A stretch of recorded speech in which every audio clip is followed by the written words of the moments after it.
Miles in Waco. Hi, Miles. What's on your mind? Hey, DP. Thanks for taking the call.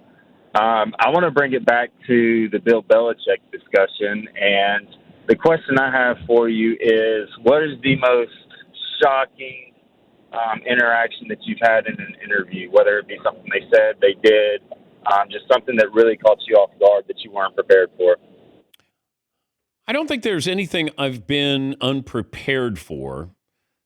The only shocking part, and it wasn't part of the interview, but it was in the context of an interview when I talked to OJ Simpson.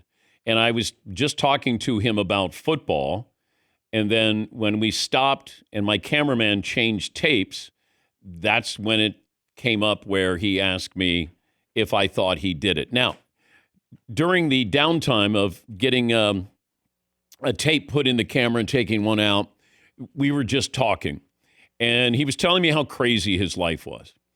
And he goes, "You have no idea how crazy my life is." And I mean, I didn't say anything. He wanted to tell me that he did not murder his ex-wife. He wanted that conversation, and I was not going to give that to him. But he kept saying, he goes, "I'll walk by a hotel room in Vegas and they're shooting a porn, and then they go, 'Come on in. Do you want to be part of a porn?'" He goes, "That's how crazy my life is." I'm thinking, okay. And I'm not answering him because I just don't want to engage with him. I don't want to give him a platform here. I made a mistake of doing the interview and just talking football with OJ. That's on me. I take it and I have to eat it. But then he says to me, "Do you think I did it?" Camera's not rolling. "Do you think I did it?" And I said, "What? Did what?" Because I wanted him to say that murder those two people. And then I said, yes. So if you want to say shocking or awkward, yes, but it wasn't part of the interview.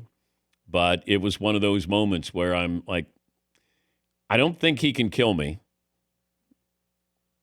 I actually did think that. I'm like, what's the worst thing that could happen?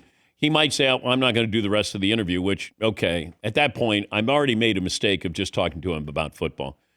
But he brought it up, and I gave him an answer. Yes, Todd. Was that eerie or odd or insensitive that he referred to them as those two people? He can't even say the name of his ex-wife and mother of children? I think there were a lot of other things to nitpick OJ on that he didn't say it was his ex-wife.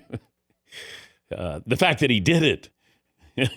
My camera guy was on a shoot with OJ in Mexico. They were shooting a TV show, and he had a Navy SEAL knife. And my cameraman says to me, "Hey, when he comes in, I'm not shaking his hand." And I said, "I won't put you in that situation," because they were in Mexico with OJ. And OJ had this Navy SEAL knife that he was in love with. Like it was something that they just fixated on, the sound guy and the camera guy. And they were like, we were with this guy. Now, I don't know if there's any correlation there.